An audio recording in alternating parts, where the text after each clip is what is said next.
So if I see my job as basically helping people see and grab a hold of what's going on, you can decide to do that the minute you sit down to start writing, or you can just do it all the time. And by the time you get to writing, you have a notebook full of stuff that can be used.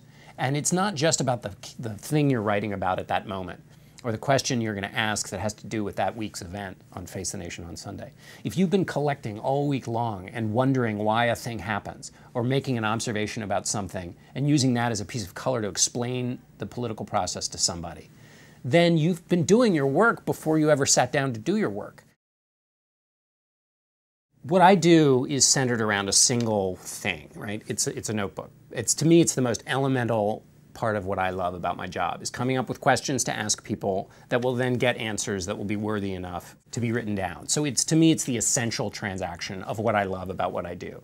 This reporter's notebook, which became the Byline edition, started with my fandom for the Field Notes notebook. It was the perfect thing. I've carried notebooks around since I was in college. And then when I was sent the Steno notebooks, I had a different system for my longer form stuff, and the Steno notebooks fit perfectly in my bag. Those were great. So I was like, well, I'm 2 for 2 here. So I might as well get the thing that I really need, which is the reporter's notebook that I put in the either in my back pocket or in the pocket of my jacket. So I thought, well, what the hell? I'll write and say, can you now design the reporter's notebook, which is what I use all day long in my job?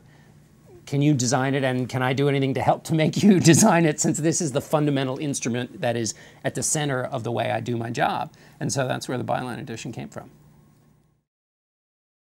Yeah, I mean, my mom was a reporter. She used a reporter's notebook. All the people that I grew up watching and wanting to be like, they all had a reporter's notebook in which they were writing something down. It's like detectives in, Mickey Spillane or something, all had a little notepad. And I'm always trying to get back to the 20s a little bit, because the world we're in right now is in my face so much all the time. I have 2 screens on in my computer in the office, and I have an iPad open and my phone. And the notebook it does one thing.